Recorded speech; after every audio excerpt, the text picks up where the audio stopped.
It's the start of the final set of games here at the Fiesta Bowl Classic in Tempe, Arizona. A very long day, but not the end of the journey, as pool play will conclude with the final games on the north and south field. Over here on the north field, it's Grand Canyon University up against UCF.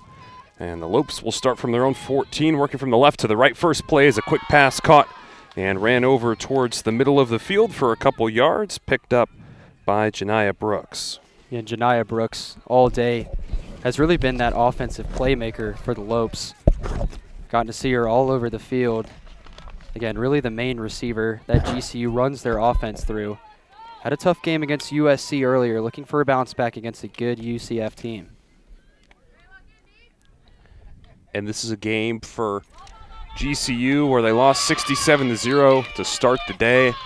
It's been a tough going for them on just trying to bounce back. Next play is a batted down pass on the near right-hand side of the field at the 20-yard line.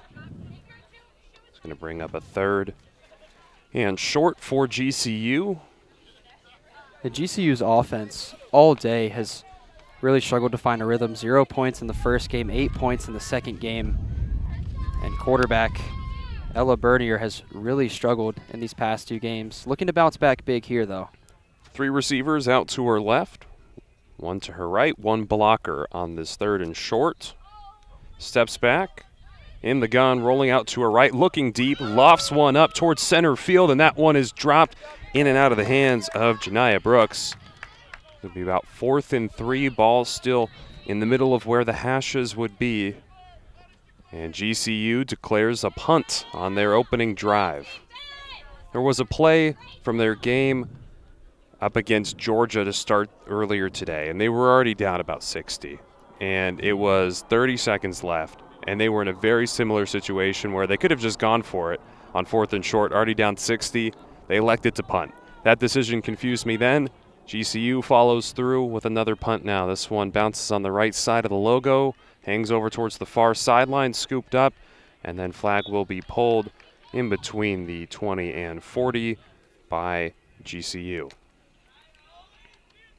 This UCF team, I haven't gotten to see them yet today, but I've heard around a few people that this is a good team. One of the favorites, of course, them. Florida just won by a lot. And then Georgia playing right now against USC. Those three teams are really the ones you got to watch out for and the ones that came into this classic as really the favorites to win it all. And no scoreboard is up here at the fields. We're in the opening minutes of the first quarter here between the Lopes and the Knights. We will fill you in if a time gets added. The Knights start their first offensive possession. Great field position. Back in the gun, they throw a swift pass over to Lindsey Ward, who's able to pick up a couple on the hook and move them forward to a 2nd and short, trying to get to that 40. And when you start near the 40 or the 20-yard line, you can have those short plays on first down. Such an interesting rule where you have to get to the 20, 40, 20 end zone. But when you start at around the 35, 36 range, you can have those short gains on first down and still have a good opportunity on second. Looks, rush comes and gets it away just barely. Now past two runners through the middle, still going, off to the near side, broke through all of them and passed almost the entire GCU team.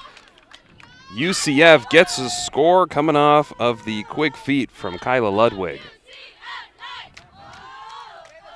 Yeah, Kyla Ludwig showing off the jets, showing off the moves, weaving in and out of defenders, going all the way to start the scoring. And this is exactly how GCU's last game against USC started. They got the ball, couldn't convert on offense, and then give up a big play on the defensive side. So the Golden Knights out to a hot start and not looking to slow down. And that started off as a short slant. Could have gotten the first and then set up from there, but no.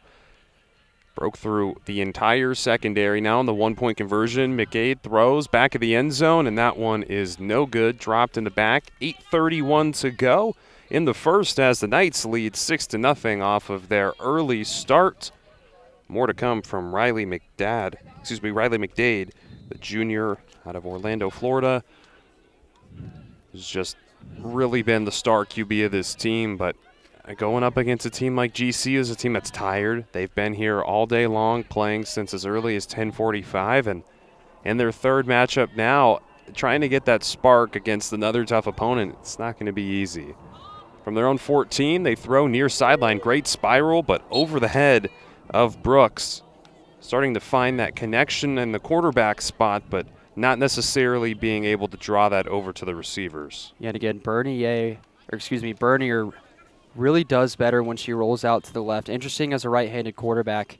I've gotten to see her roll out to the left and throw across her body. It's worked out better when she's standing in the pocket and fires it in deep. It just hasn't worked out for the Lopes.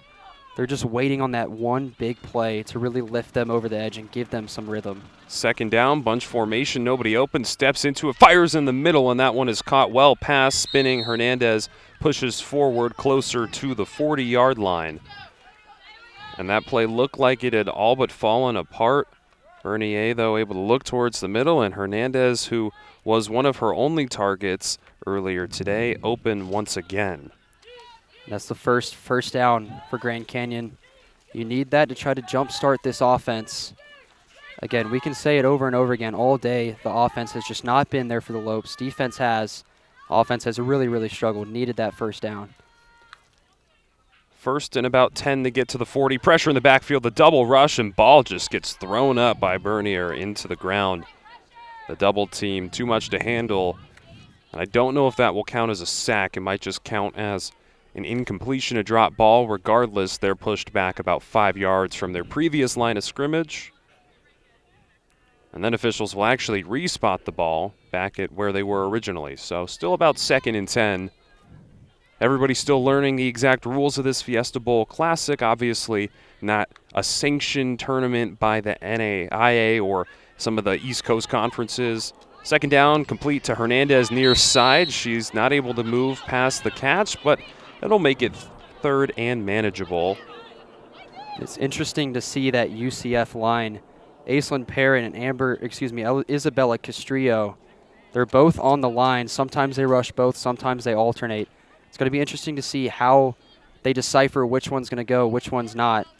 But so far, it's given Grand Canyon a little bit of trouble. We saw it on the last play on the pressure. Another pressure play there. So watch out for both of them to go, especially on a big third down. Third and about 5. They've loaded up the left side of the ball with 3 receivers, 2 blockers in the backfield. Bernier takes and throws across the middle, caught at the 40 and pushed a little bit further for about another yard. That was Dejrika Valentin, the freshman out of Mesa, Arizona. And a first down into the next zone, hanging out at the halfway line. And say there's something I noticed during their game earlier today up against Georgia was they could not progress past this zone. Once they got into the opposing side's 40 to 20, did not get past that once. You said they scored one time in their second matchup of today, but this has definitely been the spot where the Lopes have struggled the most. Something about the defense has just kept them hanging around that 40-yard line. So first down, little motion to the right side. They'll throw it across and intercepted off the hands of Michaela Taylor and into the hands of the Knights. She just snuck up, and I believe that was Delaney Knowles, the sophomore safety for the Knights, who took it away. So once again, they get there, and then it's gone just like that. 3 interceptions against Georgia, first one against UCF, and they'll take over at about where their 30-yard line would be. Yeah, turnovers have really killed GCU today. Had a few in the Georgia game, had a few in the USC game, and you're exactly right. It happens as soon as they get to midfield. It seems they have a set 3 or 4 plays to get there, and then after that, the offense just looks lost. Absolutely no rhythm. Bullet pass near side, broke past the defender. That was a great start to this drive for the Knights. Catch goes to Sophia Dalmolin. And GCU was almost trying to read the pass, tried to jump in front and get an interception of their own, mistimed it. That's what allowed her to push upfield and out past the 40 as the ball is spotted on the lefter side of the hash, on the near side of the field. It'll be first down, back on Lopes territory. Didn't take long. One play for them to push it back the other way. McDade to her right, Strong pass downfield, and this one is batted down. She had her hands on it, but Emma Clark pushed it too far away, and they'll redo it on second down. And good defense in the one-on-one coverage against the receiver. I believe that was Didrika Valentin on the coverage, man-on-man defense. Just staying with the ball, and I like what you said as well. It seems like they have been jumping the routes, and it just hasn't been working. On that, she stayed back, found the ball, tracked it, and just batted it down. That's all you can do, especially against these tall receivers that UCF has. Knights are center. They do a sideways snap to get the center out on the route quicker. This one into dangerous spot and dropped, but not intercepted. DeMolin could not reel it in, and there were 3 purple jerseys in a triangle around her ready to grab that one before it met the grass. One of the better plays we've seen from the Lopes on defense, yet they still don't come out with the interception they were looking for. And GCU moves a lot of people around on defense. You'll see Wyland Smith, sometimes a rusher, sometimes a linebacker, and then there Jada Miles, who was in the middle of the play. Mostly a corner on the outside, playing safety on this drive. So a lot of moving pieces for the Lopes, a lot of moving around, causes some confusion for the opposition. We're about halfway into the first quarter, maybe a little bit more. Clock still down. Knights trying to put together their second drive. Wide open on the near left side, and that one just overthrown, intended for Briella Vega, the senior out of Jacksonville, Florida. She had her by a mile, but just a little bit too much gas from McDade, which is going to bring up about 4th and 20. For now, McDade remaining out on the field. We have not heard the announced punt. And McDade's eyes just lit up as soon as her receiver came open. You got to think she got a little too excited, overthrew her receiver. Big 4th down here. Big 4th down, about 18 yards away. She stays in the pocket, fires this one, tipped away, but then caught by her own receiver, Kennedy Ballrin. The Lopes nearly intercepted it. Regardless, she came down about 2 yards short of the first, so it's going to be a turnover on downs, but GCU almost had the interception. They get the ball in the same place. And it's the Knights, though, who still are on top 6-0 with $1:25 to go in the first. And if I'm head coach Brian Tice, the GCU coach, telling my defenders, just bat the ball down. You don't want anything up in the air, especially with the way UCF has been playing today. They've been playing well on offense. On that one, you just have to bat the ball down, especially because she still needed yards to get the first down. Just bat it down, end the play, and get off the field. And that was a great midfield stop as well. So now the Lopes take over at about their own 20. They'll go to the middle. That one is caught up high and brought in. Eliana Trinder, the junior wide receiver, open in the middle, utilizes her height to climb the ladder and bring it down. So right back to where they were a couple minutes ago. No change in score from that either. Almost a chance to redo it. Clock still running. 30 seconds to go before the second quarter. 2 blockers. Gives plenty of time for a pass on the right side. And that one behind, they call it no good. Able to get her hands on it, but they say it hit the ground first. A solid attempt at getting it away. She was trying to lead the ball over to Wyland Smith, but just put it right behind her. And Wyland Smith had that lone touchdown in the USC game for the Lopes. Of course, they had a 2-point conversion that they returned all the way back for a touchdown from the opposition end zone. And then Wyland Smith had the lone offensive touchdown. Beautiful corner out into the back of the end zone. So we're starting to see some receivers show up. Janiah Brooks, the main one. Malia Taylor, Wyland Smith, really the 3 main options. But Elena Trinder had a great catch. So this GCU offense is starting to click a little bit more. We're just seeing if they can really come collectively as a group and find a consistent rhythm, not just a few big plays. One thing when they played Georgia was they struggled so much against their pass rush. They could not block. Briner had about 2 seconds to throw the ball, and they just weren't utilizing short hook routes enough to give her those 2 seconds to actually do anything with it. Right now in this game, they've been typically running with 2 blockers in the backfield, and I feel like it's given her a little bit more time to throw, also giving the play more time to develop, and as you mentioned, probably one of their best offensive drives of the day, maybe starting to get things to click. See if they can continue that now in quarter number 2, down by 6. Yeah, and this is that curve that we've been talking about right at midfield. They got to get over this hump. All day they've gotten to midfield. They've had good plays. Then they get here, and it's just a struggle. So what play call can they have to get them yards at midfield? Second down from the 40, 20 to go to the next zone, working towards the left side. Knights working towards the right side. GCU still at the helm. Briner back in the gun. Receivers out to her right side.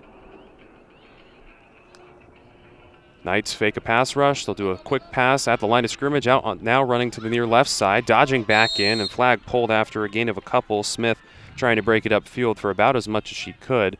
Give her about a gain of 4 on the play. And it was kind of a weird snap. It looked like Bernier was almost trying a fake snap, snapped the ball anyway. I think a little bit of miscommunication from GCU on what the play call was. But you get positive yards. That's all you need. Third and long. And as Taylor's just mentioning, any yards are going to help, right? When you got to go 20 for every first down, you want more than a couple, but a couple is better than none. 2 blockers, 4 receivers out to her right side. Ball thrown, dangerous, high over the middle and incomplete. Was looking for Brooks. Brooks has been her top target of the afternoon. Aside from maybe a short pass on their opening drive, the two, though, just not on the same page. Right at the 20-yard line, was aiming for the first down and just put a little too much sauce on it. And Bernier had a lot of time on that throw. Great blocking. And I do like this 2-blocker set because all day the team has struggled with pressure. Bernier just has to run around, doesn't have a lot of time. This 2-blocker set has worked to give her some time. Did not declare a punt. 4th and forever from the 50. Bernier throws to her right side, short but complete to Smith, who has to try and cut it 10 yards upfield, breaks 1 tackle, then the flag pulled 3 yards short. A valiant effort, but still a turnover on downs, and ironically, right where the Knights turned it over on downs back in the first quarter. So UCF will take their first try of the second, still up by 6, 10-10 to go. Running clock at the last 2 minutes of each half will stop. And then it will return to traditional tackle football clock rules. That means if a ball is dropped or out of bounds or a penalty, it will stop. Until then, it is a full-on sprint to the last 2 minutes of the second quarter. But for the Knights, this is not the type of lead you want to have over GCU. You should have a commanding lead, not less than 7. We'll start from about the 23-yard line, working towards the right side, roll out instantly. 2 blockers have a good block, and now taking it upfield. The QB keeper up and out on the near right side. Flag pulled, and a official flag in the backfield, likely going against the 2 blockers. They got in the way of the pass rusher, who has been electric on offense, Wyland Smith. I think they might get Wyland Smith. She kind of checked the blocker. It could go either way. Both of them going back and forth. But it seemed like the referee pointed at Wyland Smith for GCU.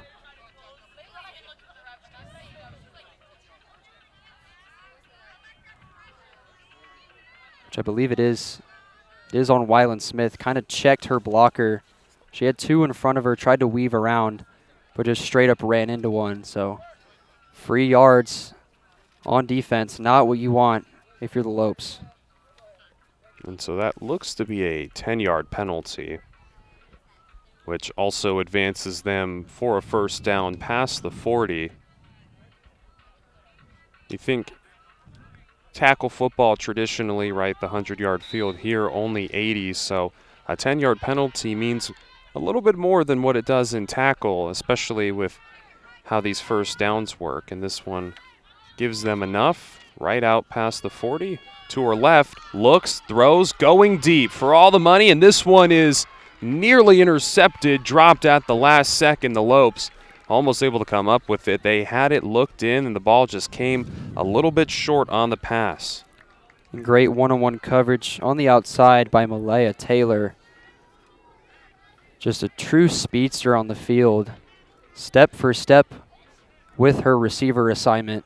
And almost comes up with an interception. Grand Canyon has been really close to picking off the ball numerous times. And actually earlier they had 2, but both were called back due to a penalty.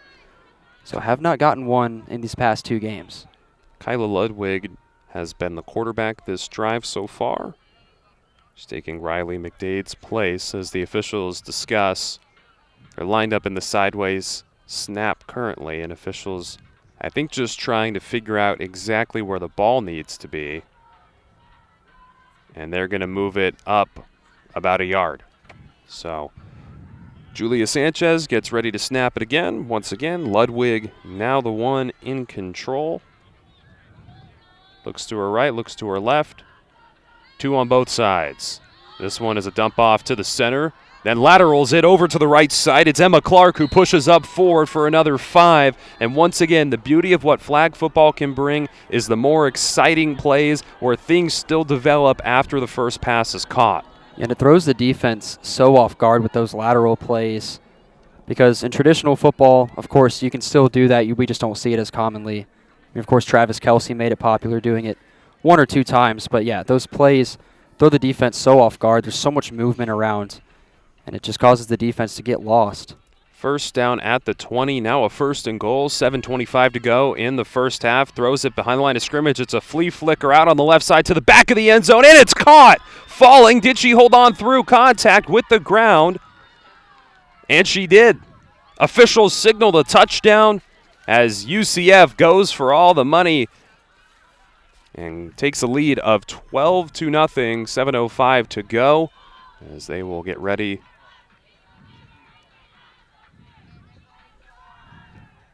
I saw a signal that they signaled touchdown, but now the scoreboard yet to update, and I do see a down marker. Yeah, I think this is the 1-point conversion right here. So the scoreboard just yet to update. The touchdown looked clean on the 1 point. Snap it, rolls to a right, throws, and that one goes into the ground, not on the same page with Emma Clark. So if the touchdown gets updated, the score should be 12-0 with 6:25 to go in the first half. Back-to-back plays with a little bit of extra pizzazz to them. The lateral into the flea flicker out on the left side, and they're going to put 7 minutes and 48 seconds will be where we pick up from. And what a catch by Amber Richards, climbing up the ladder, one-on-one coverage, tight defense. Just going up, grabbing it, pulling it down, retaining possession all the way through. That's exactly what UCF wants, is contested catches like that. That's what's going to win you this classic. The Lopes will pick up from their own 14 on the right side, working to the left, across the middle, shallow route, caught and pushed upfield, past the catch for a couple more from Smith. Wyland Smith limping a little bit, got up a little gingerly after that. She fell on the flagpole attempt. Looks like she'll stay on the field, though. Looks fine, but, I mean, she's been the option for GCU so far on those short routes. She's been cutting it up, trying to find the sideline. She's done a great job so far. And to me, Taylor, that's kind of the recipe that works for GCU. It's just the shorter routes. They're not a deep threat team. They beat you play by play. First down, this one gets lofted over to UCF's sideline. No receivers around. And that'll bring up a second down. Second and about 10 from where they're at. Ball is pretty much centered out on the field as the sun sets behind us here in Tempe. I think Bernier was looking for the screen pass, and then Fatima Hernandez just kind of ran a screen. So miscommunication right there, brings up second down, but Bernier snaps it, bunch formation, looks to her right, doesn't see anything, now back to her left, gives it to the center. She's going to push up, makes one move out to her the near side, and then doesn't get much on it. Claps her hands after, was not satisfied. That's Mahyla Taylor. And just didn't have the room that she needed to make something a little bit more substantive out of that play. And it seems like every drive, GCU has a positive play on the first one, maybe the second and third one. And again, they get to this kind of gray area between midfield and the, I believe, the 30-yard line, 20-yard line. It just falls apart. So another third down conversion attempt from the Lopes. Third and a little bit more than medium. Receivers wide, both sides, 2 bunched in. This one goes towards the logo and tipped down. Batted away, the Knights were in front of it, and that one didn't get close to reaching her receiver, Laura Cornett, on the defensive stop. Sophomore health science major out of Fort Pierce, Florida. But officials stop play with a flag in the backfield and discuss who this one is going against. So a contact foul on Mahaila Taylor, and that'll bring up 4th down. Ball does not get moved, so likely declined. And our scoreboard still hasn't updated. Still says it's 6-0 UCF. It also says 3 minutes. We believe it's 12-0. Should be 12-0 with a little less than 3 minutes. The Lopes decide to punt. This one is caught by Knowles. She tries to run a lateral and then just runs in to a Lope and now is on the ground holding her left knee. Contact made, and officials going to stop as she is down for the moment. So with that, we will step aside and hope that everything is okay.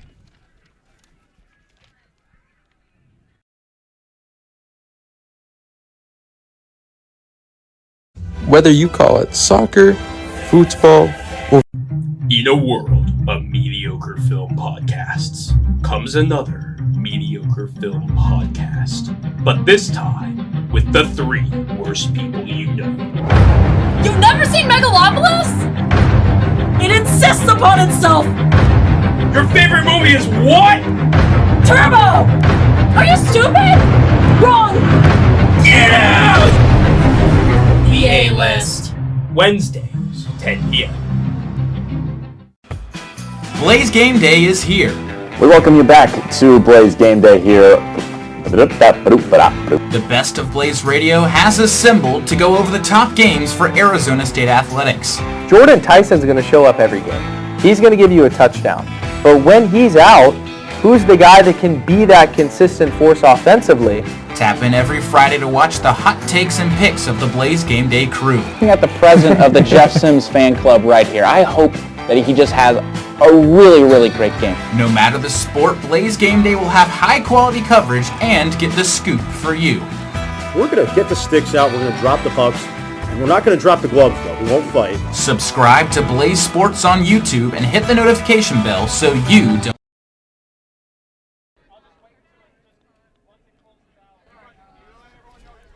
Well, everyone is okay out on the field.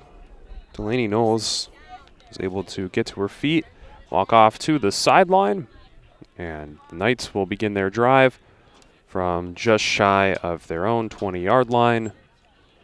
So it'll be about 1st and 2 yards. Clock still having issues somewhere around the 2-minute warning. Not sure if we're there just yet. There were issues with should the clock be running during the injury out on the field.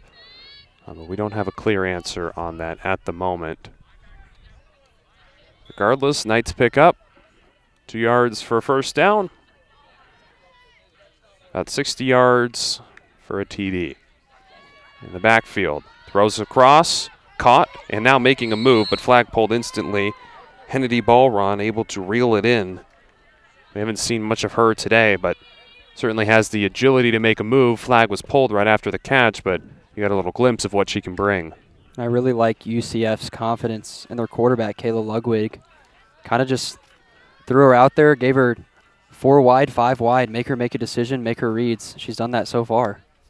Snapped back, ball at the 20, looking to throw on the left side, and this one is tipped and batted down. Janiyah Brooks able to get up and in there and almost took it away. Several times today we've seen GCU have the ball in their hands, primed for an interception, yet it just doesn't seem like they can ever come down with it. It gets batted away, or they can't hold on survive contact with the ground. So defensive plays that you're happy with, but you're not completely happy with, knowing you're leaving potential turnovers out on the field. I feel like GCU is so close to just clicking on both sides. I mean, definitely positives on both ends with the interceptions, with the offense early in their possessions. 2nd and 10. This one is a high one over the middle, but wide open and caught. Going still down the field was Allison Parrott, the sophomore rusher, but now another injury, some contact. Yeah, Janiyah Brooks and Jada Miles for GCU just completely ran into each other blindsided. UCF sideline wanted a flag for contact. Brooks stood up. Now she's back in a squatting position. Both teams trading blows here in the first half.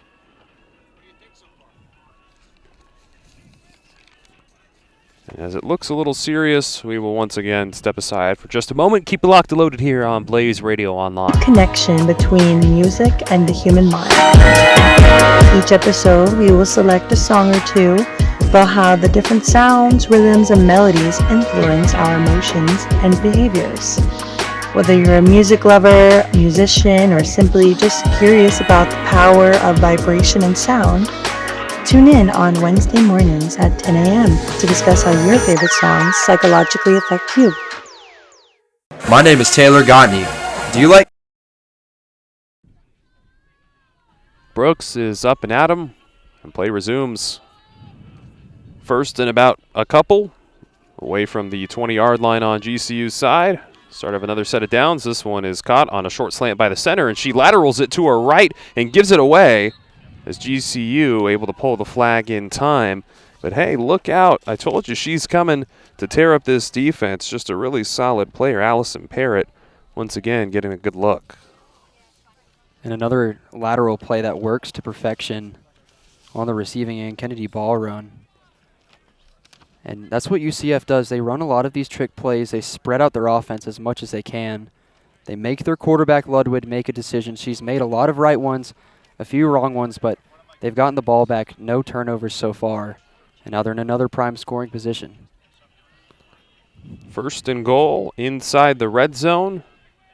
Gives it to her left in the backfield. Pass is caught and maybe turned upfield for a gain of 2 out on that far left side before the flag was pulled. Another great defensive play by Wyland Smith. Not being fooled by the 2 quarterback set. Ludwig went out in motion, got a little toss. But Wyland Smith not fooled in the backfield once again. Really has been that defensive anchor for GCU all day today.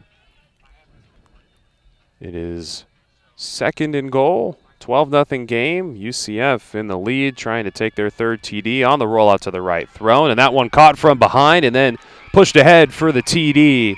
That one just looked way too easy, and now GCU reminiscing, maybe getting some flashbacks of some of their earlier games. But now the 2-minute warning. Down marker still says third down. I didn't see a flag. Did you, Taylor? I did not see a flag, but I did see one referee signal touchdown on the far side.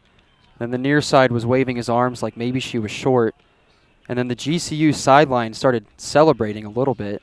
So maybe they called her short, like literally right on the goal line. I don't know how it couldn't be a touchdown. Well, I think the referees are still talking about it. We'll see after the 2-minute warning, which means it is now no longer a running clock. Whether UCF scored or not on that play, they are on the edge of scoring and will likely give GCU the ball back with probably about 1:30 to go to try and work and figure out a way to try and punch it in, but just another half of football where they struggle. Down markers put back up, still says third. Scoreboard has been frozen for a while, so unsure if this is the 1-point conversion or third down. On the left, she'll throw, back left end zone. This one goes away from Parrott, was trying to connect with her, and she ran right past it as it went a little bit too high. And now fourth down, so I'm assuming the touchdown did not count. And GCU really needs to stop. Down 12-0 on the scoreboard. You don't want to go down 3 scores. 2 scores is bearable. You can definitely come back from that at the end of this first half and second half. You really need to stop here. Ludwig, the quarterback, yet to get her own touchdown to the right side. Rolling, throwing, back right of the end zone. This one leaping up, but no, over the head. Nobody got a hand on it. So what was a touchdown then followed by the 2-minute warning, turned into a 3rd down, and then a turnover on downs. The Lopes will get it with a little under 2 minutes to go, but they'll have to go the entire length of the field. And that's the first really poor decision we've seen from Ludwig, rolling out to her right. There was about 6 girls in that back right corner of the end zone, 3 UCF, 3 Grand Canyon. So it's almost like a Hail Mary play. You're just throwing it up, hoping your girl can get it. First poor decision we've seen from the quarterback. First down, thrown to the far side out by the down marker and caught and brought down by GCU. It was Hernandez, and it'll be 2nd and about 5.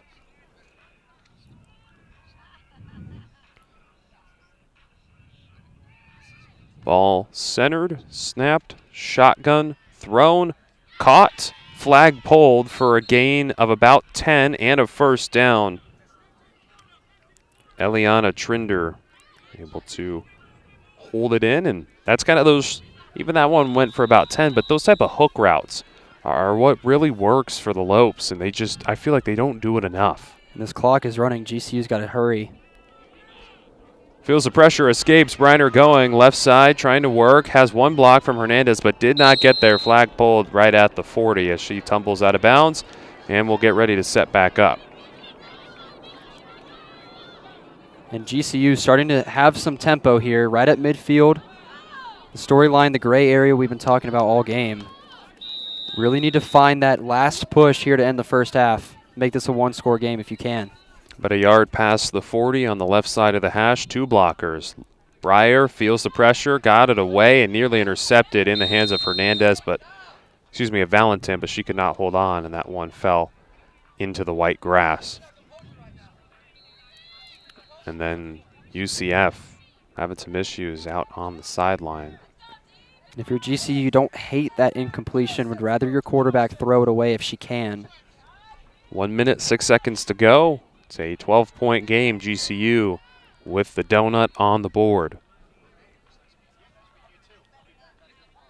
Slow on the snap. 2 receivers on both sides. Only 1 blocker. Center went out. She's going deep and overthrew on that far side. Was trying to make the connection to Trinder, and if there's one thing that you could critique about Bernier's game today, it has been overthrowing her receivers. Yeah, Bernier looks really good on those short to medium routes. Then you bring in the deep ball into play. Has had 2 to Trinder, tried to get her again. But those deep routes over the middle, she has really struggled on. Just finding the location, finding the timing, and finding the power that she needs to throw the ball with. 3rd and long, same spot, bad snap, just threw it away on the shovel pass, and that one goes into the ground. So disastrous play on 3rd. Going to be 4th and long, very long, about 19 yards. You got to think GCU is going to go for it here. One last prayer before the halftime whistle. I'm actually surprised they go for it now when they've had multiple 4th and shorts in must-score situations that they don't go on. But regardless, they go for it this time. Bernier looks left side, going for it all. Hernandez going. Did she reel it in? No. Falling and could not hold on. That's been another story of the game. Both receivers for both sides of the game being able to get close to catching it, but just not enough. So turnover on downs. I would say about 30 seconds left on the clock, and it's a 12-0 game heading in to halftime shortly between Grand Canyon University and UCF. It's been a cooler day here in Tempe. Fiesta feels good now. It's a breeze super early, but Fiesta Bowl choosing Tempe this time of the year, I mean, we've seen over 100 for multiple weeks, and they got lucky. It cooled down this weekend, as Taylor put it. Feels nice. Pass caught short out at the 40. That'll be a first down. Brought in by Layla Cornett. I think they said 14 seconds left. That's what I heard from the UCF sideline. 14 seconds to go. Next first down is on GCU's 20-yard line. They've already gone deep with a flea flicker. Be interested to see if they utilize a play like that again. Gonna motion the wide receiver on the right side over to the left. Flag nearly pulled, got it out and away, and then caught by Emma Clark before timeout is called by UCF. Kayla Ludwig still the QB, and it's going to be 2nd and maybe about 15. And a lot of the top teams today, just saw Florida do it, have kind of that dual quarterback system. UCF running with McDavid and Ludwig, and that just throws the defense off anymore. You have 2 options. You can run motions where a quarterback can play a receiver and then come to the backfield and fire it. I mean, UCF, such a deep team. Not saying that GCU is not as deep, if not, just as good of a team, but with that one quarterback system, you're putting her in a lot of scenarios that maybe she's uncomfortable with. When you're UCF, Florida, Georgia, you have 2 quarterbacks, you can kind of alternate and kind of make them more comfortable in the pocket and run these set plays that we've been seeing so far.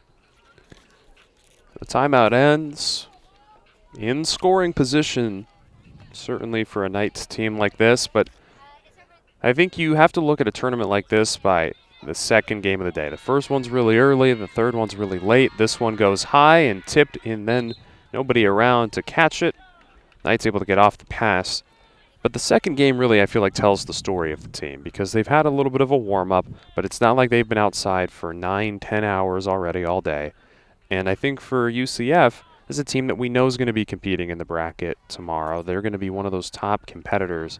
At this point, you're not necessarily putting in 100%. You might want to be, but it's just not possible from this level. Thrown from the halfway out over to the left sideline, just shy of the first down by about a couple. Yeah, you definitely have to think these 2 teams are just exhausted. They've been playing games all day. Both teams had a little bit of a break before this one, but still, I mean, if me and you are tired, we know these players are. Absolutely. Running out there, giving it their all. We've just been standing all day. They're the ones making the routes and throwing the passes. It's going to be about 4th and 5 in between the 40 and the 20. Time somewhere probably between 0 and 10 seconds before halftime on the rollout to her right. Ludwig throws with the jump step, and that one intercepted. GCU finally got one and taking it up the near side before her flag gets pulled at about the 20. Hernandez, the one to reel it in. And the half still not ended. This has honestly been one of the longer quarters we've seen today. 2 injury timeouts, but without the use of the clock, it's been tough to tell. Yeah, at least the score is updated. We know it's 12-0 UCF, but that clock at 16 seconds was put on the clock. So I thought he said 14 seconds, 5 minutes ago. I'm with you. I heard 14 seconds. Okay, now it's at 14. That's part of this, though, right? It's the growth of flag football. They don't really have everything worked out. Exactly. Pass is thrown on first down and completed over to Dejrina Valentin, who pushes it upfield for the first and close up to about the 40. But, this doesn't necessarily have the same rules as other flag leagues. Look at rushers, for example. They do not have to wait. All they have to do is get in the backfield. Typically, you see a 7-second rule before rushers can approach the quarterback, and that really changes the approach of this game. GCU knows that more than anybody else when they were rushed and pressured every single play by Georgia in their opening match this morning. So, they're testing different things. They're getting a different look, and while it's competitive out here, ultimately I think a tournament or a classic like this serves a bigger purpose than just the 2 teams playing at a single given time. Yeah, and it's such a new thing. I mean, we're going to see flag football in the Olympics next year. The growth of this sport, and now this classic being played in Tempe. We've seen it at Arizona State. That team's so new, but just keeps on growing and growing, pushing to become a D1 sport. Alabama State, a team here at the tournament, is a D1 program, giving out scholarships. I know Nebraska's been thinking about it, one of the first Power 5s to really consider it. So this sport is just growing, and it's so good for women's college sports and really women's sports as a whole. Scoreboard says 8 seconds. It's a 12-0 lead for UCF. GCU currently the ones on offense. They'll take it in a deep shotgun snap. Brennier looks to her right, lofts it up, going towards the sideline, caught, feet in bounds. Then Hernandez steps out, which should stop the clock. I see 1.9 seconds left on the board. And so this will be about 23 to 22 yards out from the end zone. One more chance for GCU to try and get it in. Hey, everybody's tired. We all know that, but it's still a game. It's a close game against the top team like UCF. Only 12 points. If you're able to punch it in here, at least get the touchdown, then it's a 6-point game. If you get the 1 or the 2-point conversion, it's a lot closer than that. So it's a really strong opportunity for GCU in what felt like a second quarter that's taken forever. It's now the last play of it that feels like it's the most important for GCU. I mean, yeah, if you're head coach Brian Tice, you know how big this play is. You're drawing up something, one of your best plays that you've been using in practice. You can make this a one-score game, and which, as crazy as that sounds with the way this game has gone, it seems like UCF has just been dominating, but GCU with some key fourth down stops, and now in a prime position about 22 yards out to make this a one-score game. Ball is essentially centered. Call it at the 22-yard line. UCF has backed up on defense. 3 receivers to the left side of the ball. They'll motion one back to 2 blockers. Bernier looks. Triple block was called out. She dances around. Flag not pulled. Steps into it. Lofts one up to the near left corner, and that one is about 5 yards short of the end zone. And it will drop incomplete, but an injury in GCU's backfield as it looks like Bernier is down with an injury. Yeah, that is not good for GCU. The quarterback, the QB1 for the Lopes. We're just praying that she's okay. When she threw the ball, she kind of stepped into it. It didn't look like the most natural throwing form, and now down with an injury. The final score of this half being 12-0. We wish the best for her, and we'll return on Blaze Sports for the start of half number 2. This isn't just talk, it's football unleashed. Join AJ Godsalls, Sebastian Fryer, and Trevor Cox as they break down the biggest hits, the boldest plays, and they have the takes that will shake the gridiron. I still think the Ohio State Buckeyes are winning a national championship. Think this Broncos team can make the wild card. I think Emeka Ibuka can reach Amon-Ra St. Brown Heights. This is 3 for 60. It's every Tuesday from 3 to 4 o'clock with AJ Godsall, Sebastian Fryer, and Trevor Cox. Only on the world famous Blaze Radio.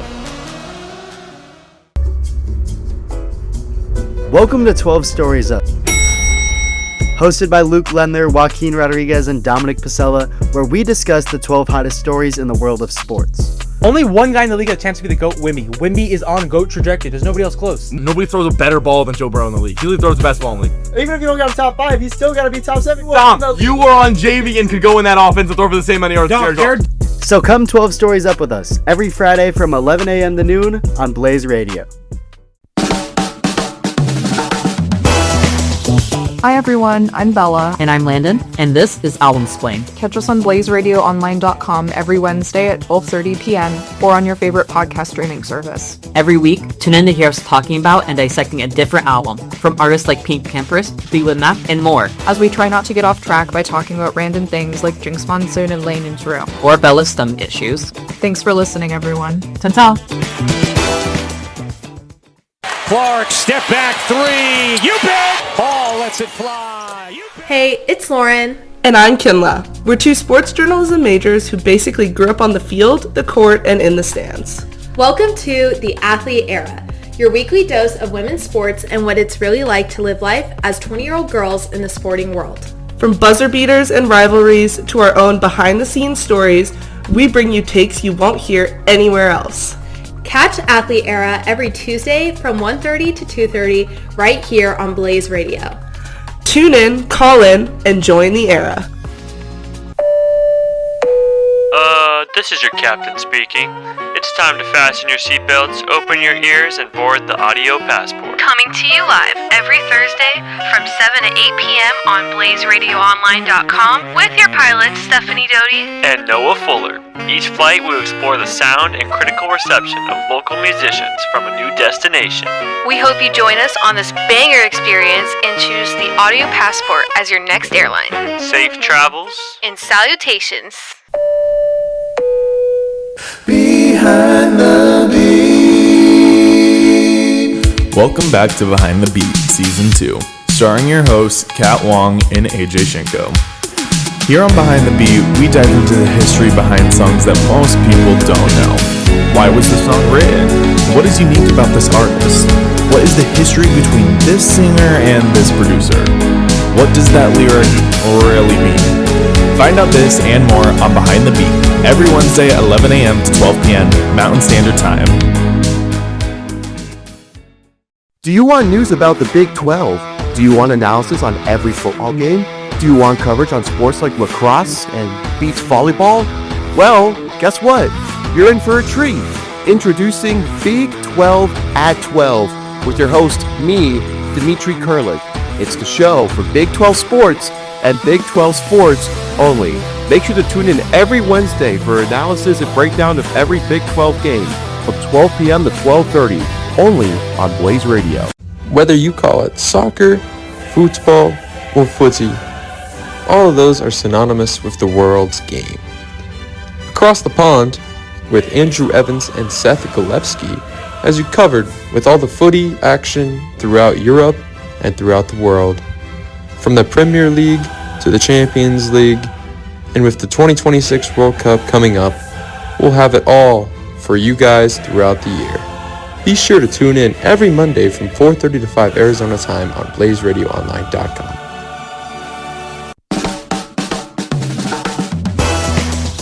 Hi everyone, I'm Bella. And I'm Landon, and this is Album Explain. Catch us on BlazeRadioOnline.com every Wednesday at 12:30 p.m. or on your favorite podcast streaming service. Every week, tune in to hear us talking about and dissecting a different album from artists like Pink Campers, Fleetwood Mac, and more. As we try not to get off track by talking about random things like Jinx Monsoon and Lane and Drew. Or Bella's stomach issues. Thanks for listening, everyone. Ta-ta! Clark, step back three. You bet! Hall lets it fly. Hey, it's Lauren. And I'm Kinla. We're two sports journalism majors who basically grew up on the field, the court, and in the stands. Welcome to The Athlete Era, your weekly dose of women's sports and what it's really like to live life as 20-year-old girls in the sporting world. From buzzer beaters and rivalries to our own behind-the-scenes stories, we bring you takes you won't hear anywhere else. Catch Athlete Era every Tuesday from 1:30 to 2:30 right here on Blaze Radio. Tune in, call in, and join the era. Do you want news about the Big 12? Do you want analysis on every football game? Do you want coverage on sports like lacrosse and beach volleyball? Well, guess what? You're in for a treat. Introducing Big 12 at 12 with your host, me, Dimitri Kurlik. It's the show for Big 12 sports and Big 12 sports only. Make sure to tune in every Wednesday for analysis and breakdown of every Big 12 game from 12 p.m. to 12:30, only on Blaze Radio.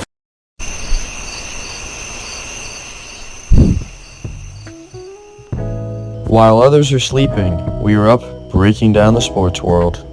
The NFL, NBA, MLB, NHL, college football, college baseball, UFC, and so much more. For your weekly sports news, tune into the Breakdown After Dark on BlazeRadioOnline.com with Casey Smith, Aiden Dobell, and Keenan Vaughn, Tuesday nights from 9 to 10 p.m.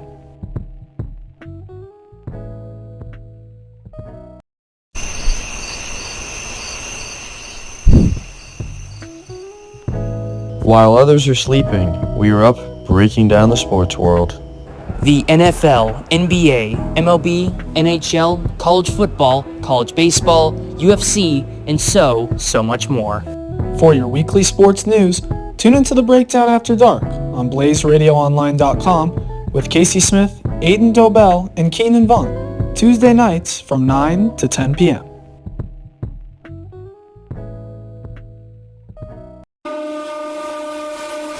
Ladies and gentlemen, from the Bill Austin Radio Studio in downtown Phoenix, Blaze Radio presents Boxing vs. Everyone.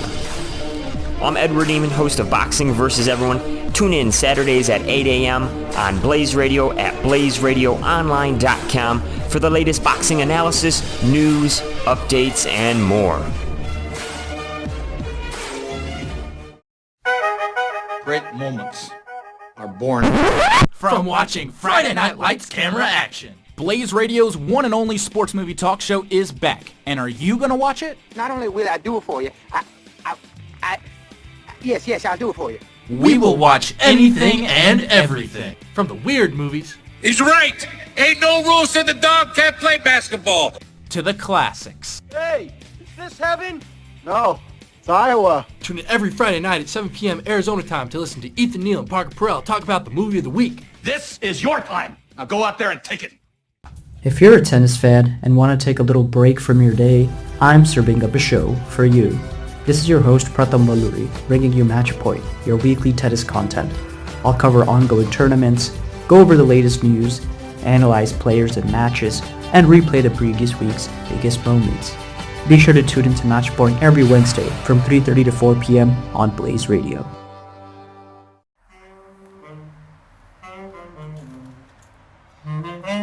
Do you think you know it all? That you're different from the rest? Do you think your matcha hours have raised your performance levels to the best?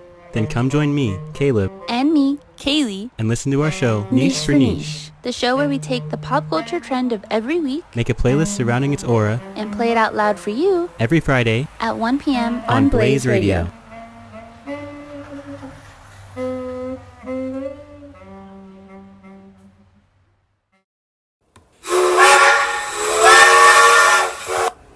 All aboard the Northeast Corridor. I'm Preston Rabb. And I'm AJ Gonzalez. Sit back and relax as we take you on a 30-minute adventure giving you all the updates from the Northeast. From sports to politics to the biggest trends. We got you. Be sure to listen on BlazeRadioOnline.com. What days are we on, AJ? Every Tuesday. That's right. So listen in. We'll know if you don't listen. Don't miss out on the hottest growing show on Blaze. Tune in every Tuesday night only on Blaze Radio for the Northeast Corridor.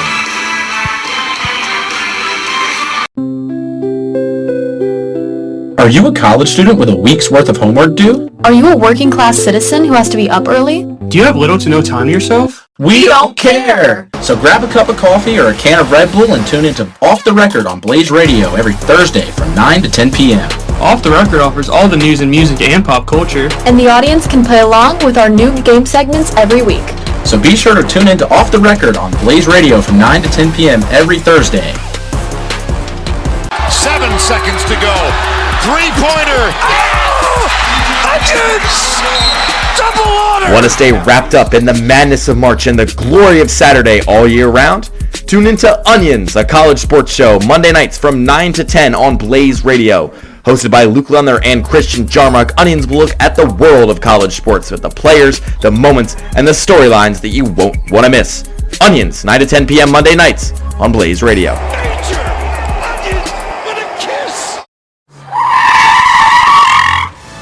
Do you want to stay updated on the world of soccer, or hear Arsenal fans tell you why we're winning the league?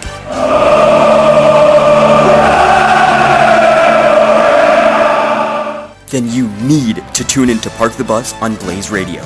Go to blazeradioonline.com at 7:30 every Monday morning to hear Alex Swift and Bob Blue, alongside the occasional guest host, talk everything soccer. While we sing this song, we'll win the game. Adventurer, quickly, I don't have much time. I have a quest for you. You must travel to BlazeRadioOnline.com to listen to the stories on Traveler's Guide to Faerun. Find the dutiful guide, Anion Fact McDaniels, who can tell you all about the legendary lore of the world behind Dungeons & Dragons every single week. Remember, Adventurer. Back here in Tempe at the Fiesta Bowl, Flag Football Classic, UCF storming out to a 12-0 lead here in the second half. Taylor Gottney, Jaden Ricken for Blaze Radio and Blaze Radio Online here in Tempe. And we are starting the second half right away. UCF with the ball. Riley McDavid in the backfield looking to her left. Little short pass over to Kayla Ludwig, the other quarterback lining up at receiver there. And Jaden, UCF really got off to a hot start, hasn't looked back since. No, it hasn't been as hot of a start as they want, but it's certainly still been a strong look at what this team can bring. And I think even just seeing that quarterback-to-quarterback play right there just shows the versatility of, hey, even though we have two QBs, we're still going to put you in. You're still going to be in a receiver. It just shows how versatile of a team and an offense they really are. McDade and Ludwig in the backfield. McDade's going to get the snap, fire it to the right side to Emma Clark. Fighting forward for a first down past that 20-yard line. It's not like GCU hasn't had opportunities to score. They just had one before halftime. Couldn't get it done. And the big question now, is Ella Bernier healthy? Will she come back out with that scary injury right before halftime? Yeah, she had a jump pass trying to aim for the end zone, and then something happened on the landing, and she did not get up as we headed into the break. Eventually moved off the field. McDavid with another check down. Flea flicker this time. Up along the near sideline and still fighting forward is Kennedy. Ball run right at the 40-yard line and ruled for a first down. This spread formation for UCF has really worked. It allows you to have laterals. You can run that flea flicker. They've done it a few times. This UCF offense really finding a rhythm to start the second half. So now at midfield, again, it's McDade and Ludwig in the backfield. Direct snap going to McDavid. Flips it again to Ludwig behind the line of scrimmage, who fires forward once again to Lindsey Ward. Fighting along the sideline, weaving in and out, making some defenders miss. About halfway between the 40 and 20 for a second down coming up. Yeah, now they're moving. They had some drives in the first half where they were getting stuck at certain parts of the field and the passing game just wasn't working. Right now they're finding these easier, shorter routes, and they're just building upon them. 5 yards here, 10 yards there, 15. That's what's working. The Golden Knights going right to left. Once again taking the snap is McDade. She fires it over the middle. Lateral pass again to Emma Clark. That was from Julia Sanchez. Another lateral to Kennedy Ballrun. She's still running for another first down. So UCF taking advantage of the lateral passes. It's worked into their favor. I really like the strategy there because what they're taking advantage of is the 2 to 3 man collapse on the ball carrier or the receiver. And the second 2 defenders go in, they have another receiver offset, lateral it back to them, and then nobody's guarding them. They tried it a third time there. It happened a second after the flag pull, but it's a unique way to take advantage of swarming the ball. Another spread formation, 2 receivers on each side. UCF once again going right to left. Ludwig and McDade in the backfield. McDade has it, looking to her left, firing over the middle and out of the outstretched arms from Balluran, excuse me. Tight coverage on the play by GCU's Jada Miles.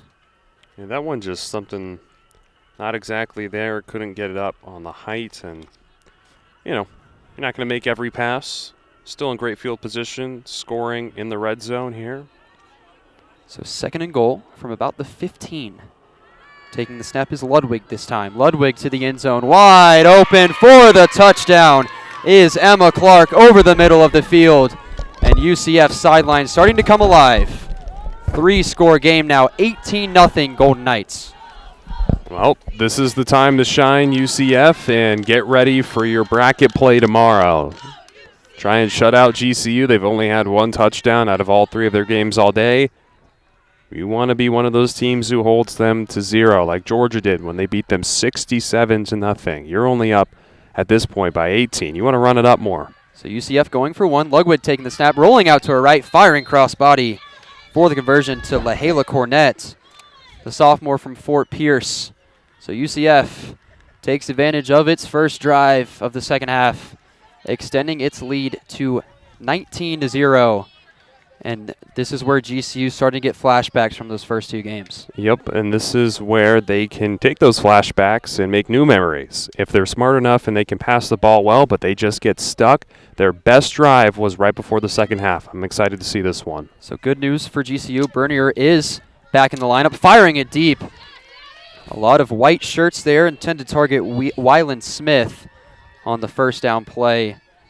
And Bernier just seems like she's limping all over the field. Interesting to see how healthy she really is, but if you're GCU, you're looking at the roster, not really another safe quarterback option. I like the ambition of going deep on the first play and testing your QB, although I would have expected something a little bit slower at the start just to see how she is to ease back into it, but they don't usually go deep. Fake snap to Bernier, direct snap to Malaya Taylor, who stopped short of the first down. So another third down incoming for the Lopes. So we have a whistle. I think they were just ruling her down, but Third down, haven't even gotten to the 20-yard line yet. So we've seen the GCU drives. The first few plays have worked out so far this drive. Very, very minimal gains. So we'll have a personal foul on the defense. And that will give GCU an automatic first down and lots of yards. A break for the Lopes right there. And one that they needed, right? Put it at a first down and still let them get it out at the 40. This is a pretty good situation for a team that needs as many downs as they can get. Bernier in the backfield, 4 receivers. GCU going left to right, 2 on each side. 1 blocker right in front of her on the right diagonal. She takes the snap, rolling back, punk fake. Now under some pressure on her is Isabella Castrillo, as a big collision along the far sideline as Bernier is down once again, grabbing and limping. Seems like her leg got hurt on the first one and kind of just got reactivated right there with the collision. Seems okay coming back onto the field, as we'll have another flag. I believe it's going to be illegal contact for the collision. Actually, a loss of down for GCU. It's hard to tell what they called there. That's one of those tough penalties. Not only a loss of down, but also 5 yards backwards. And your quarterback took contact. That's what drew the foul. So an 0 for 3 on that run play from her. She pump faked and took off. I think that's a risky move for somebody who's dealing with an injury. So now the second down brings GCU all the way back to the 20. Bernier with a short pass to her center. That's Didrika Valentin, who gets a good gain to bring up third down. That loss of down was also huge. You basically lose 5 to 8 yards and the loss of down. So now a third and long. Have to get to the 40 here at about the 25. So we'll call it 3rd and 15 for the time being. Yeah, I mean, going under the middle on a short slant from that left side is going to get you the yards you need when you're not already backed up 20-plus yards. 2 receivers on the right. Bunched receivers, 2 of them on the left. 1 blocker once again for Ella Bernier. She takes the snap under some heavy pressure, rolling up in the pocket. She's going to strike one down the near sideline, almost picked off and then almost caught. It was Kennedy Balluran and Elena Trinder for each team fighting for the ball. So now 4th and long. Interesting to see what GCU decides to do here. I imagine they'll punt. They've punted in much better situations than this today. To have a 4th and long on your own side of the field. And yes, it's 18 points, but it's still 19 points. It's still a close game. So Elena Trinder will send the ball off on the punt. She takes the snap, boots it all the way down the field, and it's taken in by UCF. Making some moves is Sophia Dalmolin. Gets to about midfield to set up the UCF offense. Beautiful sunset here in Tempe. Can't complain about the weather either, especially with that sun going down.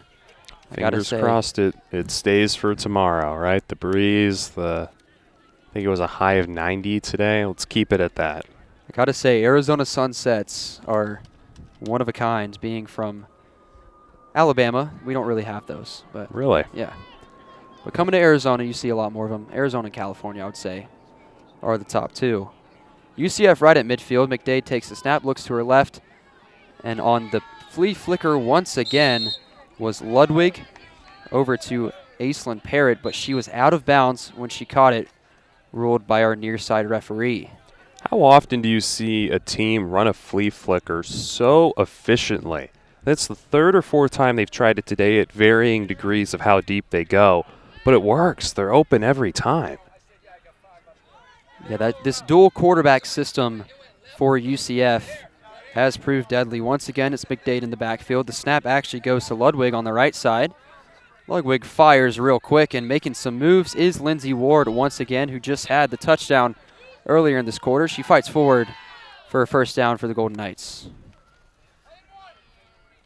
This could be the ceiling drive for UCF if they can get one more in. I mean, it's already a mountain for a team that's only scored 1 touchdown today to climb back up, but past 19 points might be the ceiling point. 3:49 left here in the third quarter. Taylor Gottney, Jaden Ricken for Blaze Radio. UCF with another fresh first down. McDade's going deep. Guess who? Lee Vega overthrows the receiver. So it looked open. It was open. And then it fell to the ground. Yeah, I've seen that a couple times today, different teams just on those wide open passes deep. And, you know, it's a long day. I think that's what you chalk it up to. You're playing 3 games in one day. You're standing around for multiple hours on end. You know, sometimes you mess up on the simple stuff. Just can't happen tomorrow. Both of these teams' third game on the day. As McDade takes the snap again on the corner route along the near sideline, and what a catch. Aislinn Parrott, the UCF sidelines, going crazy after that one. And the coaches going to tell their sideline to calm down a little bit, but an amazing catch for the sophomore from New York. Brings up a new first down. Surprisingly, a harder throw and a harder catch than the down prior to it, but they made it nonetheless. She had maybe a yard to get her feet in, but still got both down, and perfect pass in the right spot. They made up for the big drop. It's the way to do it. UCF making the trip all the way from Orlando, Florida. GCU, of course, a few minutes down the road in Phoenix. Here in Tempe at the Fiesta Bowl Flag Football Classic, UCF once again in scoring position, up 19-0. As taking the snap is McDade.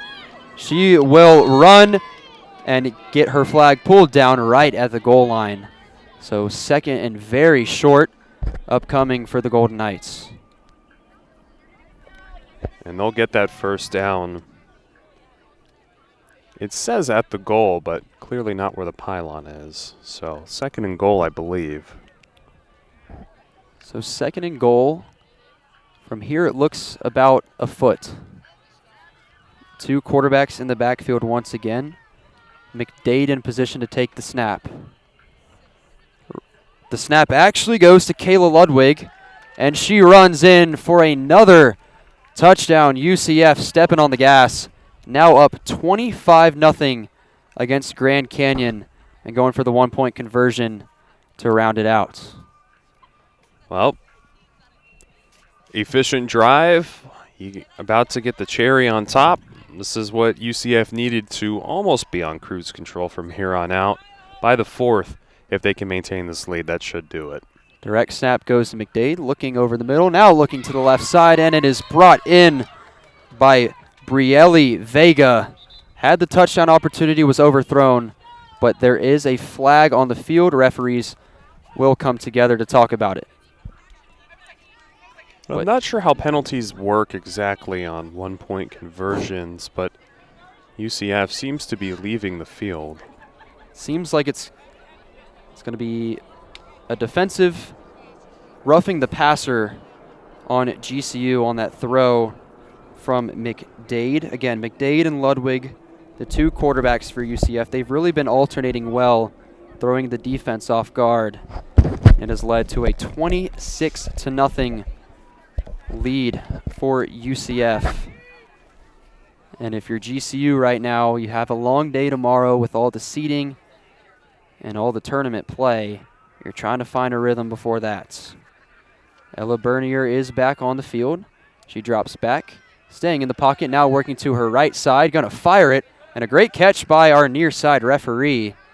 Not one of her teammates in a purple jersey, so it will end up being second down. 2 minutes now left in the third quarter. GCU, again, trying to find that rhythm before another full day tomorrow. Trying to not get out in the first round. Trying to get a seed, first of all. We'll see where they stand. Ella Bernier takes the snap. Quick throw to her right side. Wyland Smith with a diving effort. Just a bad throw. It was outside the receiver's range of motion, and especially in flag, if you're going to make your receivers dive for it on a 5-yard out, it's probably not the best place to put the ball, especially on 3rd and about 15 from your 14-yard line. So about a minute 15 left here in the third now. Clock is ticking on GCU. 3rd down and long. We're going to have a false start on Elena Trinder. She was going in motion right to left, Cross the line of scrimmage, so that's going to be a loss of yards as well. GCU shooting itself in the foot so far in this one. Said this on the call against Georgia with Sammy O'Brien earlier today, but for GCU, I think this whole classic is a big wake-up call to what the East Coast and what Southeast teams like in Florida really bring to the table. So Ella Bernier takes the snap, rolls up, fakes, and now she's taken off. Trying to make some defenders miss, gets her flag pulled by Samantha Deegan, sophomore from Fort Myers, Florida. That'll bring up a 4th and manageable for GCU. Clock is now at 40 seconds here in the third. And this is the type of situation where GCU usually punts. It doesn't make a lot of sense to me. 4th and short, they punt. 4th and long, they go for it. Yeah, interesting play call here to punt. It'll be Elena Trinder once again. Has a good leg. But you're down big on the scoreboard. You're down about 4 scores. They did the same thing. I was baffled. Down 60, they punted on a 4th and 2 on the 40. I don't know why. And I think it kind of shows that, once again, they're still learning this sport and the best way to kind of play it at the extreme competitive level. I do like that point because in the South and the East, we've seen it with Georgia, Florida, now UCF, Charlotte. Flag football is such a big thing. It's an official high school sanctioned event in a lot of states, including Georgia, Florida, Alabama, those southern states. So it's starting to make its way out to the West. USC is competing with Georgia right now on the other field. GCU, ASU is growing. It's kind of shocking as well. Arizona, where we are today, had the #1 high school girls flag football team this year at Hamilton High School. Yet the collegiate level hasn't seen that same level of success. It's really right now bursting out in Florida, East Coast, the West Coast college level, still trying to match what they bring over here, the NAIA, just not what they have over on the other side of the country. So that punt was the end of the third quarter. So now fourth quarter, 12 minutes left of play on day 1 of the Fiesta Bowl Flag Football Classic. Taylor Gottney alongside Jaden Ricken. It's been a full day. Jaden's been here a while. I've been here a while. We've all been here a while. The whole Blaze crew. Such a great group of broadcasters. Very awesome event to be a part of. But UCF going with a little more depth options now. McDade takes the snap, still in at quarterback. She'll fire it to Sophia Dalmullen along the sideline. But her flag was pulled for a sack. So GCU with one of its first sacks of the game. I believe they haven't gotten one yet. Big momentum shifter there. I think it was the first, Mahila Taylor, she got in there so quick. The first question I asked myself when I just saw that play was, where has she been all day? That's what they need to get something going on defense because, yeah, your offense hasn't done a lot. But the defense, you can control a lot more of that. Put the pressure on the QB. Ludwig in motion right to left. She'll receive it on the bubble pass. Weaving defenders. GCU missed the first flag pull. That was Taylor, but brought down by Wyland Smith. Smith with another flag pull brings up a 3rd and short. About the 36-yard line, we'll call it. Big 3rd down conversion for UCF to just chew more time off the clock, right? 11 minutes to go in the 4th. You keep this drive alive, you can probably take off another 4 to 5 minutes at least before it stops again at 2 minutes. So same formation. 3 receivers to the right, 1 to the left. The center, Julia Sanchez, the one been snapping the ball all day. This time it goes to Ludwig. Ludwig running forward, firing it a few yards ahead of her to Layla Cornett, who fights forward for another Golden Knight first down. Clock now at 10 minutes and 30 seconds. On the other field, a low-scoring affair. USC up 7-0 against Georgia. It's been a lot of close games today, especially between the top teams that we've seen so far. Riley McDade in the backfield. She takes the snap, dropping back, firing it forward once again. Cornett on the catch and sprints forward for a good gain to bring up 2nd and short. I think UCF and Georgia, well, scratch that. I'm going to go Florida and Georgia, I think, are 2 teams that they're going to be a force to be reckoned with come tomorrow. UCF, I do think is strong, but this performance against GCU, to me, I feel like they need to do more to take down big teams. Ludwig with another running throw. Cornett with her 3rd catch in a row, fighting forward, weaving defenders as she will go all the way for another UCF touchdown. What a play by her. 3 catches in a row and breaks free for her first touchdown of the day. Ask and you shall receive. Made a couple jukes. That's the type of athleticism that they need to have more of in making more yards out of a defense that will pretty much give you anything that you want. You just have to put in a couple moves to get around them. As our referees will talk about the spot. So a timeout on the field.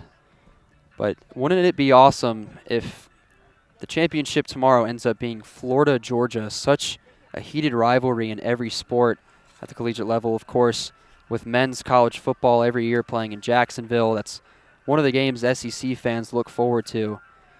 And what a bout that would be in the championship tomorrow. There's still a lot of flag football to be played, but those two teams definitely look like the top 2 right now. Absolutely. And I think today, first year of the Fiesta Bowl Classic, I think everybody's going to take away lessons. And I think one thing you can do is if you're going to have this long of a pool play, I think having more teams or a shorter pool play would really help the quality of competition, especially this late in the day. I mean, game started at 9. It's 6:15. As Ludwig takes the snap on the 1-point conversion, fires it forward into the end zone to Dal Mullen as she drops it for an incomplete pass. Our score 32-0 UCF over Grand Canyon with 9:31 left here in the fourth. Taylor Gottney, Jaden Ricken for Blaze Radio. Here at the Fiesta Bowl Flag Football Classic. It's definitely been a day. I would say a good day.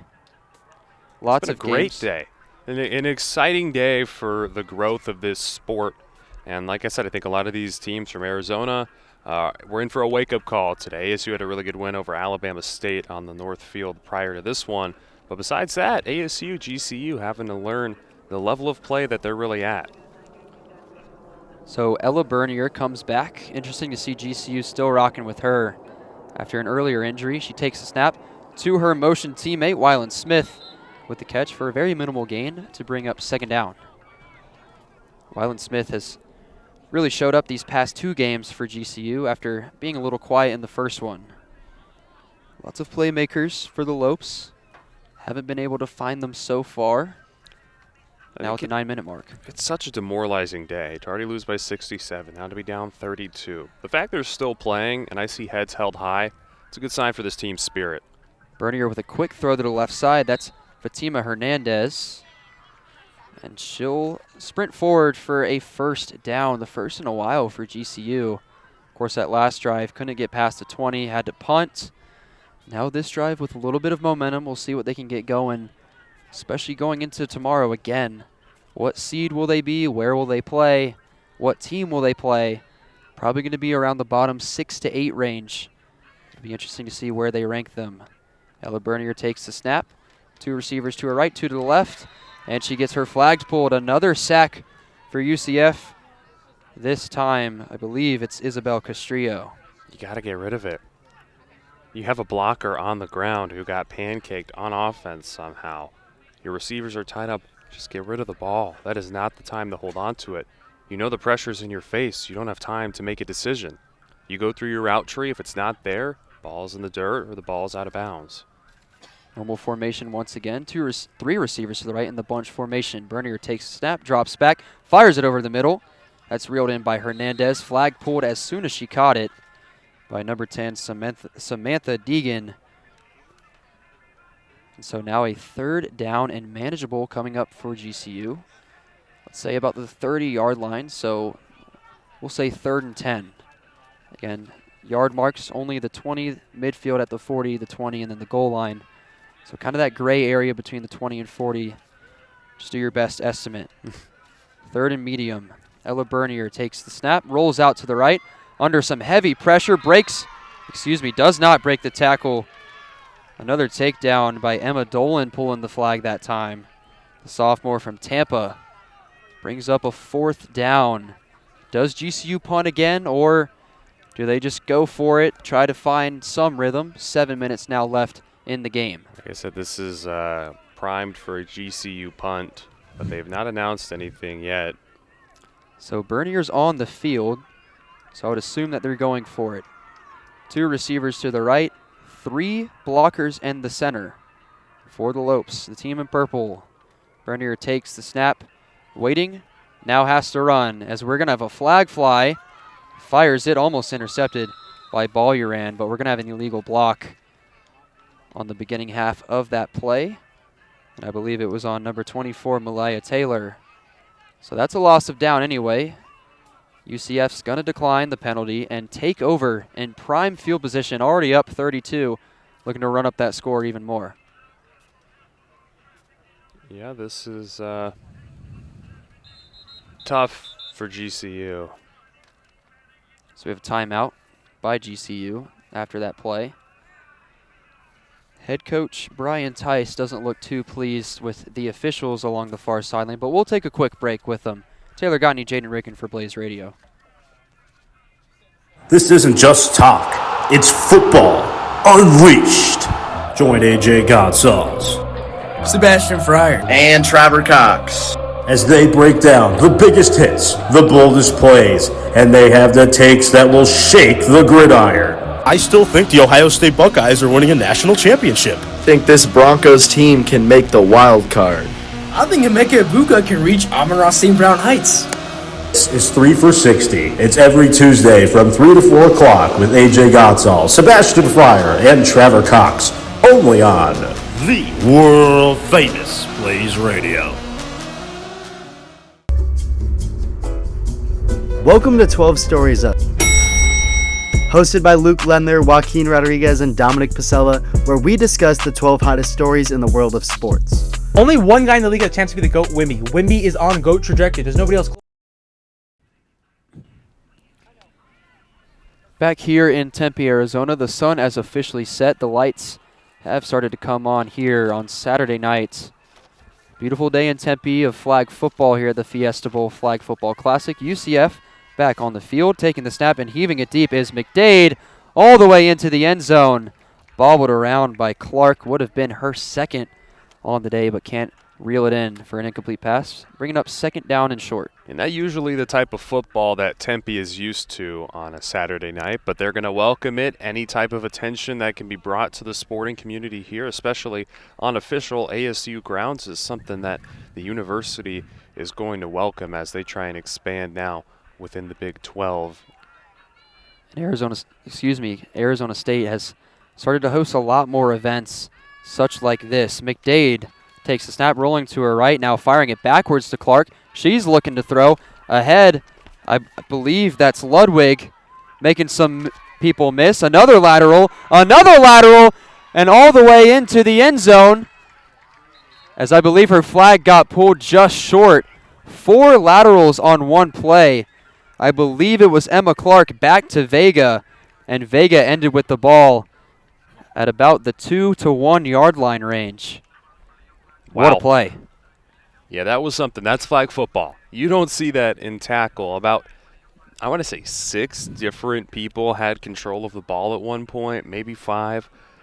I like that. See, that's the type of plays that can bring attention to flag, where it doesn't just feel like football without tackling. It really feels like its own sport. Ludwig takes the snap on the left side, running forward, stretching out the right arm. Flag pulled once again. Guess who? On the defensive side, Wyland Smith with another flag pull to bring it to second and goal. Very short on the yardage. I believe it's about the 3 yard line.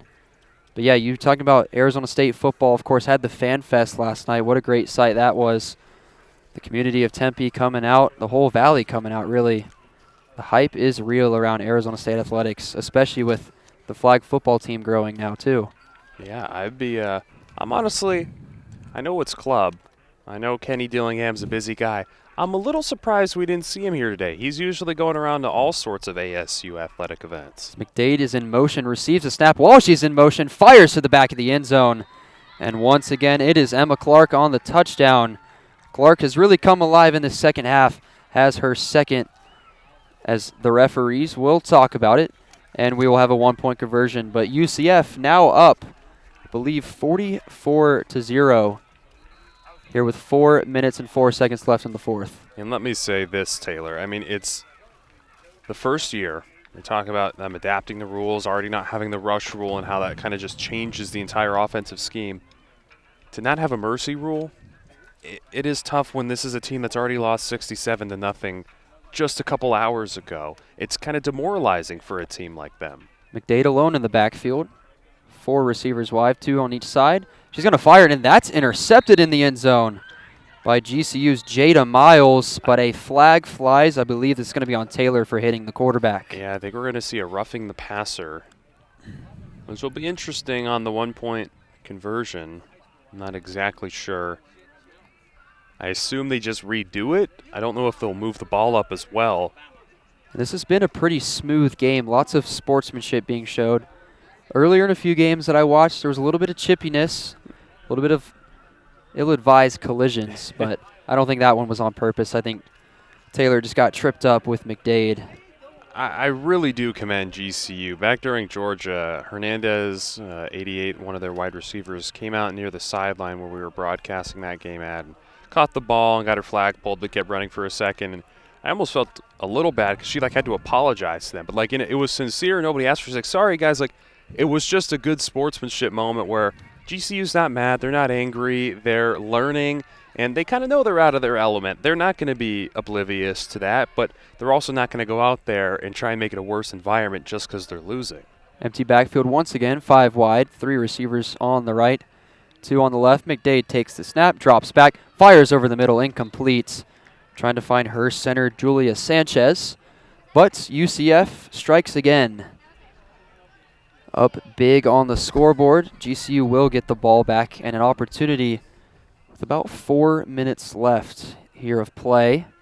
4 minutes left of the entire day. Of course, that game on the other field just starting the 4th quarter, but a long day of flag football, and we're back at it again on Blaze Radio. Actually, me and you, Jaden, calling the first game of the day tomorrow at 8:30 in the morning. Bright and early. Early wake-up call for both of us. It's going to be exciting, though. It's bracket day. You finally get to see which one's the top dog.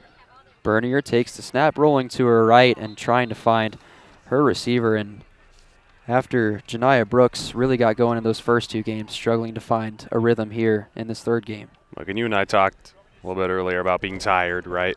But you got to think about the players, and I do want to commend that.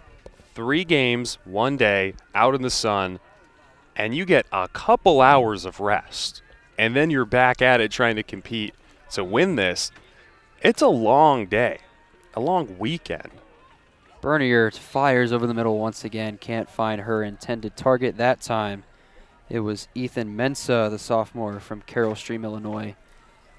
And yeah, GCU, such a new program. All these programs are relatively new, but of course, down in Florida, football's a huge thing. Of course, GCU doesn't have a D1 football team on the men's side. So this club football thing is very new to them, but promising young program, lots of young pieces to build on, including Ella Bernier, the freshman who just took the snap, fires it, and it goes out of bounds along her sideline, bringing up 4th down and medium. And just a little under 3 minutes to go, about 50 seconds away from the stopped clock upon being down or out or a penalty.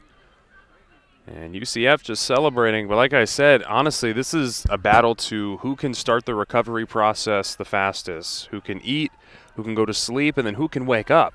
Because not only do you have to be ready to go at 8:30 for the game, I mean, you got to get warm, you got to be in the right mindset. It's a quick turnaround. And also with the seeding, these teams really have no ideas. GCU is going to punt here.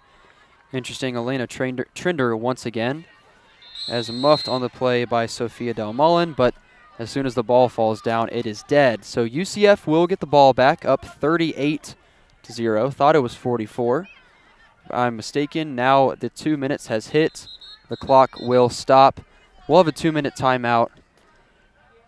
And on behalf of myself, Jaden Ricken, Brennan Bucher, Sammy O'Brien, Sebastian Fryer, Will Anderson, and Rome Katie. Believe I got everyone. Believe that's 8. I'm impressed. It's been a great day here for Blaze Radio. Thank you to Alan Judson and all those guys that made this possible. Thank you to the Fiesta Bowl for inviting us out for the first annual inaugural one of these. And I look forward to it being a yearly experience. I think this is a great starting point. You can always see improvement in everything, and I think there's a lot to build on, but this is a pretty good way to have an inaugural classic. And the competition's there. You can't doubt that. I think you see it skewed sometimes. But there's multiple teams here who are really going to put on a clinic for us tomorrow, put on a great show. Sanchez with the right-handed snap to McDade. She drops back, looking deep, gonna fire it short to her check down. Kayla Ludwig with some speed. Ludwig making defenders miss. Ludwig still going down the sideline, had her flag pulled at around the 25-yard line, but another big gain for UCF. And Will Anderson and I were talking about it earlier. You know, you had a few influencers here, a few athletes, but I feel like next year they could really hit the ground running. Their social media team for the Fiesta Bowl and this event has really been picking it up, posting a lot of videos.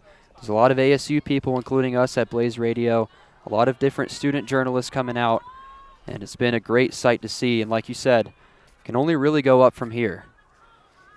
As another spread formation, 2 receivers on the right, 3 on the left. McDade takes the snap, drops back, fires right over the middle to Julia Sanchez, who laterals it back to Kayla Ludwig, but they're going to say that Sanchez's flag was pulled before she got it off.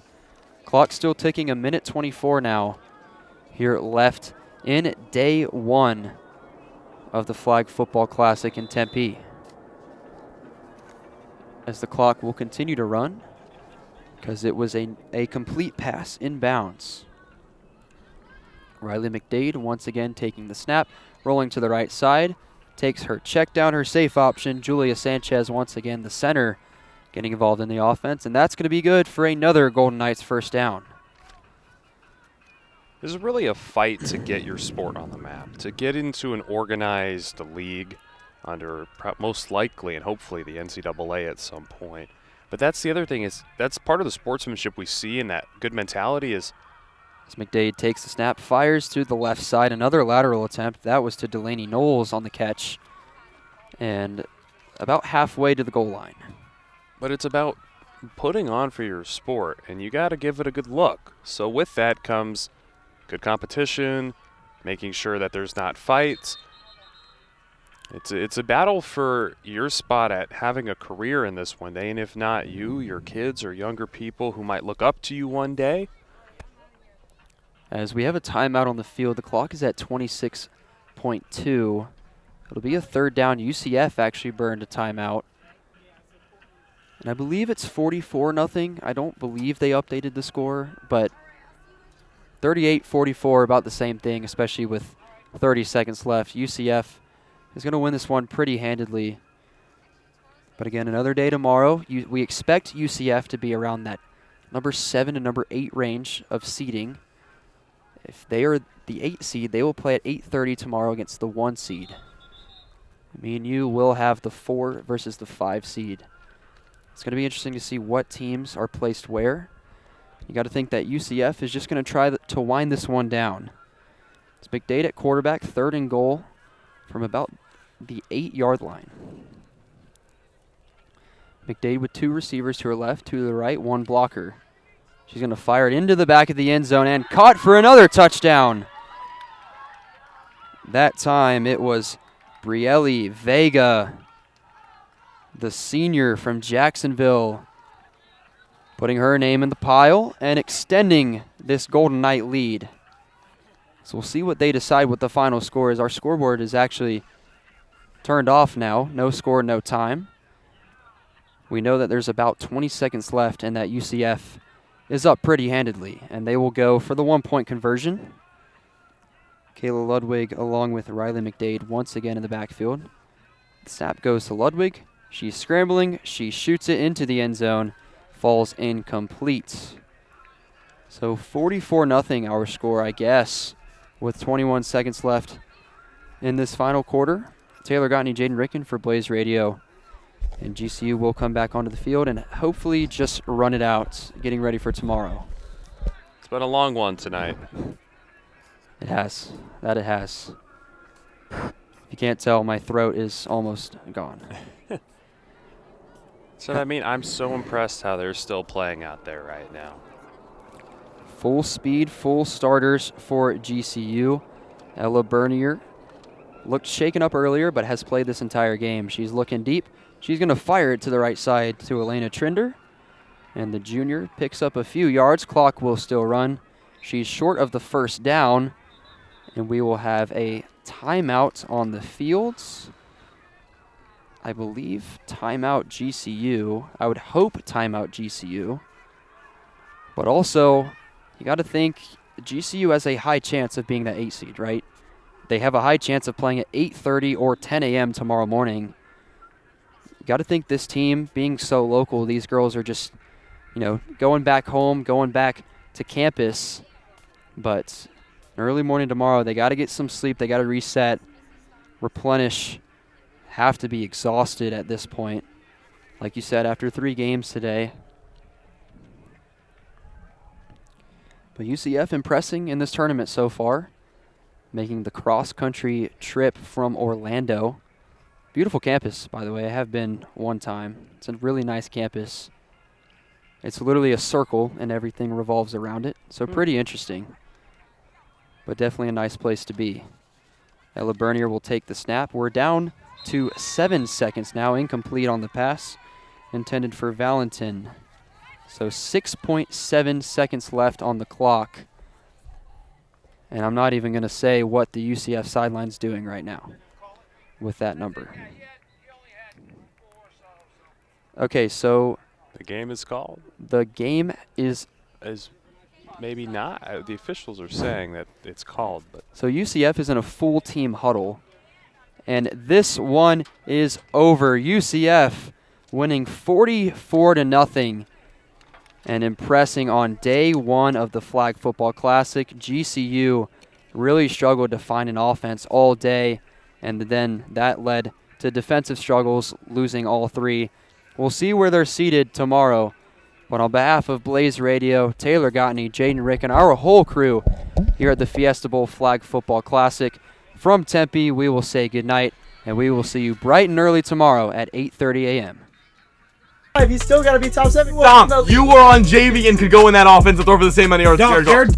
So come 12 stories up with us every Friday from 11 a.m. to noon on Blaze Radio.